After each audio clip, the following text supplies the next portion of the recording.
বুঝেন না কথা? আমাদের দেশে তো এটা অঘোষিত বলে দেয়, হুজুর মানুষ রাজনীতির কথা বলিয়েন না। তো রাজনীতির কথা বলিয়েন না মানে রাজনীতি যারা করে তাদের যদি কারো কোনো ভুল ভ্রান্তি হয়, তাদের কোনো ভুল তো নাই নাকি? তাদের দ্বারা তো কোনো ভুল হয় না। ভুল না হলে বাঘে কা।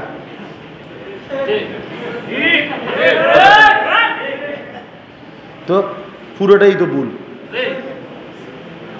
ঠিক নাই দেখে না বাঘছে। আলহামদুলিল্লাহ আলহামদুলিল্লাহ নাহমাদুহু ওয়া নাস্তাঈনুহু ওয়া নাস্তাগফিরুহু ওয়া নু'মিনু বিহি ওয়া নাতাওয়াক্কালু আলাইহি ওয়া নাউযু বিল্লাহি মিন শুরুরি আনফুসিনা ওয়া মিন সাইয়্যাতি আ'মালিনা من يهده الله فلا مضل له ومن يضلله فلا هادي له ونشهد أن لا إله إلا الله وحده لا شريك له ونشهد أن سيدنا وحبيبنا ومولانا محمدا عبده ورسوله أما بعد فأعوذ بالله من الشيطان الرجيم بسم الله الرحمن الرحيم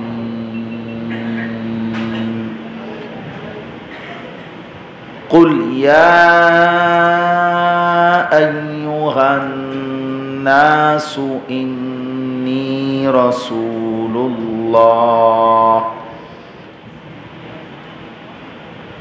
إني رسول الله إليكم جميعا الذي له ملك السماوات والأرض لا إله إلا هو يحيي ويميت فآمنوا بالله ورسوله النبي الأمي الذي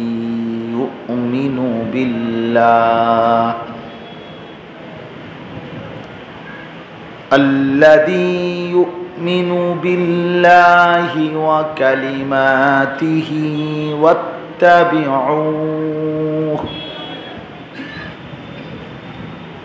واتبعوه لعلكم تهتدون صدق الله مولانا العظيم وقال النبي صلى الله عليه وسلم يبعث النبي إلى قومه خاصة وبعثت إلى الناس كافة وقال صلى الله عليه وسلم لا يؤمن أحدكم حتى يكون هواه تبعا لما جئت به اللهم صل على محمد وعلى آل محمد كما صليت على إبراهيم وعلى آل إبراهيم إنك حميد مجيد اللهم بارك على محمد وعلى آل محمد كما باركت على إبراهيم وعلى آل إبراهيم إنك حميد مجيد سبحانك لا علم لنا إلا ما علمتنا إنك أنت العليم الحكيم কোরআনুল কারীমের মধ্যে আছে আল্লাহ তাআলা বলেন ইন্না ফি যালিকা লাযিকরা লিমান কানা লাহু কলবুন আও আলকাস সামআ ওয়া হুয়া শাহীদ। নিশ্চয়ই তিনটা জিনিস যার একত্র হয়, এক নম্বর দিল, দুই নম্বর কান, তিন নম্বর স্বচক্ষে উপস্থিত সরাসরি মানে চোখ। তো দিল, কান, চোখ, এই তিন জিনিস যে সজাগ করে, একত্র করে, খোলা রাখে, আল্লাহ তাআলা বলেন নিশ্চয়ই কোরআনের মধ্যে তার জন্য উপদেশ নসিহত আছেই আছে। যে তার দিল খোলা রাখছে, কান খোলা রেখেছে, চোখ খোলা রাখছে, তিনটা একত্র করে আল্লাহর কথা শুনছে, তো নিশ্চিত তার জন্য এই কোরআন নসিহত, উপদেশ, তার পরিবর্তন হবে, তার জিন্দিগি বদলাবে, তার ভিতরে কিছু না কিছু পরিবর্তন আসবেই আসবে, তার ভেতর নড়ে উঠবে, তার জিন্দিগির মধ্যে পরিবর্তন আসবে। কোরআনুল কারীমের মধ্যে আল্লাহ তাআলা বলেন আল্লাহু নাজ্জালা আহসানাল হাদিসি কিতাবাম মুতাশাবিহাম মাসানি তাকশাইরু মিনহু জুলুদুল লাযিনা ইয়াখশাউনা রাব্বাহুম সুম্মা তালিনু জুলুদুহুম ওয়া কুলুবুহুম ইলা যিকরিল্লাহ। আল্লাহ তাআলা বলেন আল্লাহই নাজিল করেছেন এই কোরআন, যা সবচেয়ে সুন্দর কথার সমষ্টি, যা পূর্ণাঙ্গ কিতাব, যার সবগুলো কথা পরস্পর মিল, সাদৃশ্যপূর্ণ, যার প্রত্যেকটি শব্দ আয়াত বারবার তেলাওয়াত হয় এবং প্রত্যেক তেলাওয়াতে যার অন্তরে আল্লাহর ভয় থাকে, এই কোরআন পড়লে শুনলে তার শরীরের চামড়ার উপরে যে লোমকূপগুলো আছে সেগুলো আল্লাহর ভয়ে কাঁপতে শুরু করে। তাহলে বোঝা গেল দিল নড়ে, দেহ নড়ে, সারা শরীর নড়ে ওঠে আল্লাহর কোরআন শুনলে।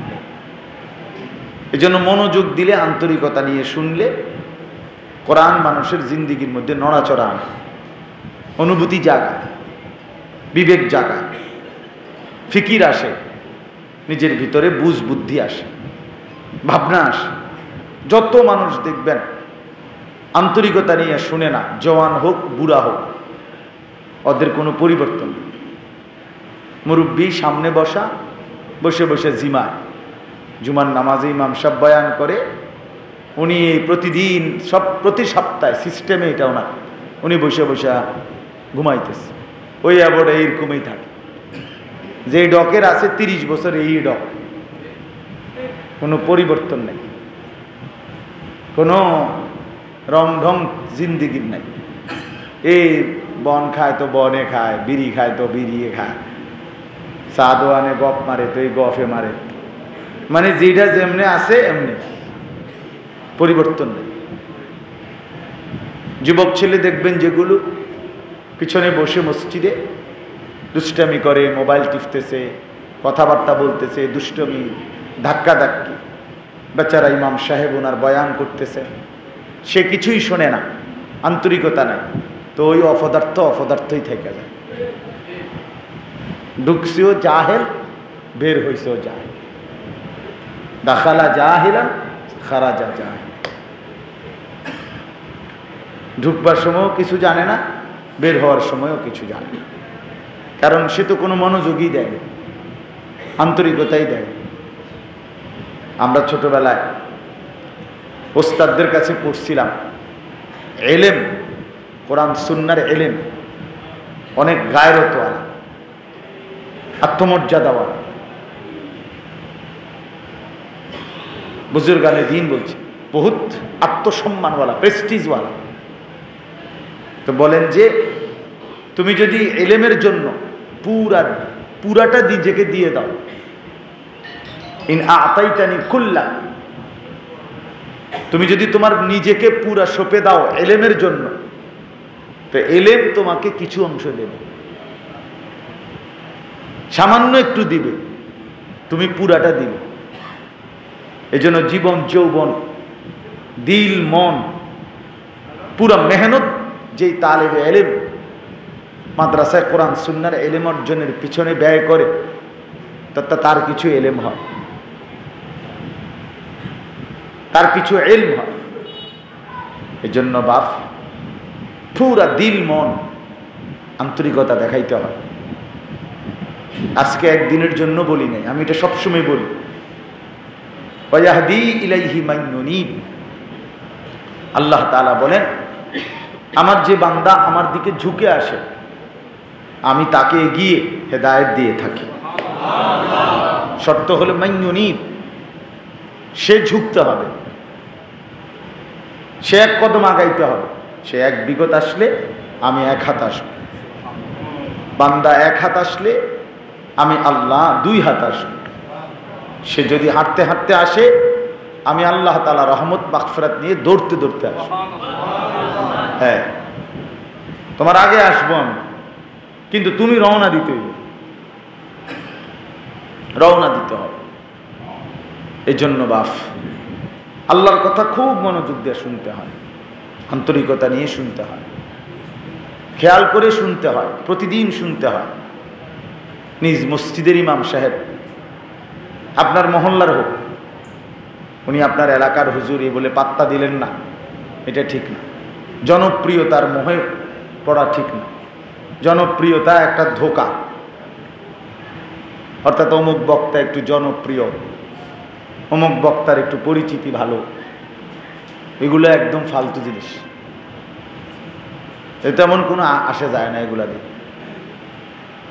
একজনরে একবারে 1 কোটি মানুষ চিনল, আল্লাহ তাআলা বললেন আমি গ্রহণ করলাম না, তো কি হলো? একজনকে কেউ চিনল না, আল্লাহ তাআলা বললেন বান্দা আমি তোকে নিলাম, তো তার লস কি হলো? বলেন না, কি লস হলো? এই পৃথিবীতে বহু আউলিয়া বুজুর্গ লাখ লাখ আছে এমন যাদের নাম পৃথিবীবাসী জানেই না। কয়জন আল্লাহওয়ালার নাম মানুষ জানে? তো পৃথিবীবাসী জানে না, তো এই কারণে ওনারা ব্যর্থ। কথা বলেন না? সব সাহাবীর নাম সবাই জানে? 1.25 লাখ সাহাবী ছিল বিদায় হজ্জের মাঠে, অথচ হাদিসের কোনো কিতাবে 2-4-5 হাজার সাহাবীর নাম, 313 জন বদরি সাহাবীর নাম একসাথে আছে। আরো সবটি খুঁজেলে আরো না সাহাবীর নাম আসবে, কিন্তু একসাথে 2-4-5 হাজার 10 হাজার সাহাবীর নাম পৃথিবীর কোথাও নেই। তো কি হয়েছে এতে? বাকিদের নাম যে কেউ জানে না, কিতাবের নাই, উল্লেখও নাই, তো ওনারা ব্যর্থ। কোরআনুল কারীমের মধ্যে 25 জন নবীর নাম আছে, তো নবী রাসূল মোট 25 জনই। তো বাকিরা কই? তো বাকিদের নাম যে কেউ জানে না, তো কি হয়েছে? ওনারা মার খেয়ে গেছে নাকি? হ্যাঁ, এটা বুঝতে হবে। জনপ্রিয়তা বিষয় না, জনপ্রিয়তা ধোঁকা। বরং আল্লাহর কথা শুনতে থাকা, সবসময় নিজ মসজিদের ইমামকে কদর করা উচিত, নিজ মহল্লার আলেমে দ্বীনকে কদর করা উচিত, নিজ মসজিদের খতিবকে কদর করা উচিত। তাইলে জীবনে পরিবর্তন আসবে।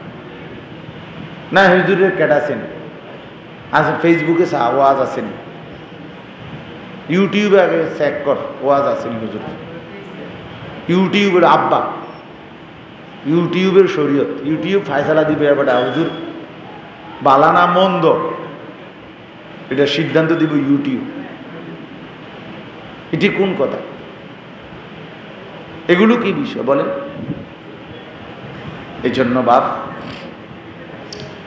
এটা সব সময় মনে রাখবেন, আল্লাহর কথা আন্তরিকতা নিয়ে শুনবেন। ছেলেদেরকেও বলি ভাইয়া, যুবক ভাই, সব সময় চেষ্টা করা উচিত। আমি সেদিন হযরত মাওলানা আব্দুল মালিক সাহেব, আমাদের বাংলাদেশের শ্রেষ্ঠতম একজন বুজুর্গ আলেম, সারা পৃথিবী বিখ্যাত আলেম, সারা পৃথিবী খ্যাত আলেম, বাস্তবিক অর্থে সারা পৃথিবী বিখ্যাত আলেমদের একজন হযরত মাওলানা আব্দুল মালিক সাহেব দামাত বারাকাতুহুমুল আলী। হযরতের একটা লেখার মধ্যে পড়ছি, হযরত এটা স্পষ্টভাবে বলছেন যে পুরা দিন শুনতে চেষ্টা করো, পুরা দিন শুনতে চেষ্টা করো, যেটা তোমার পক্ষে সেটাও শোনো, যেটা তোমার বিপক্ষে বলছে সেটাও শোনো, তাইলে কমপক্ষে তোমার মধ্যে কি কি অপরাধ আছে সেই অপরাধের অনুভূতিটুকু হলো জানা থাকবে। তুমি তো শুনলাই না, বলতেই দিলা না, বলতেই দিলা না, রাজনীতির কথা কম যেত না। না মানে রাজনীতি তো, তোরা রাজনৈতিকের যদি কোনো ভুল হয় তো বেচারা শুনবে কই থেকে তাহলে? হ্যাঁ, বুঝেন না কথা? আমাদের দেশে তো এটা অঘোষিত বলে দেয়, হুজুর মানুষ রাজনীতির কথা বলিয়েন। তো রাজনীতির কথা বলিয়েন না মানে রাজনীতি যারা করে তাদের যদি কারো কোনো ভুল ভ্রান্তি হয়, তাদের কোনো ভুল তো নাই নাকি? তাদের দ্বারা তো কোনো ভুল হয় না, ভুল না হলে বাঘে কা।